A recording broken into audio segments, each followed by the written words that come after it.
ప్రశస్తమైన సినిమాలను సృష్టించి తెలుగు సినిమాకు ఒక గౌరవాన్ని, గుర్తింపును తెచ్చిన వ్యక్తి కె. విశ్వనాథ్. సౌండ్ రికార్డిస్టుగా చిత్ర పరిశ్రమలో అడుగుపెట్టారు. ఆదుర్తి సుబ్బారావు దగ్గర కొన్నాళ్లు సహాయ దర్శకుడిగా పనిచేశాడు. అక్కినేని నటించిన ఆత్మగౌరవం సినిమాతో విశ్వనాథ్ దర్శకుడిగా మారారు.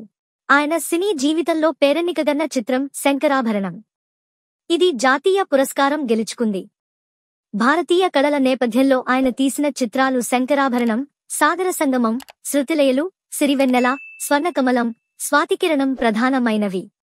సాంఘిక సమస్యలను ప్రస్తావిస్తూ ఆయన తీసిన చిత్రాల్లో సప్తపది, స్వాతిముత్యం, స్వయం కృషి, శుభోదయం, శుభలేఖ, ఆపద్బాంధవుడు, శుభసంకల్పం ముఖ్యమైనవి.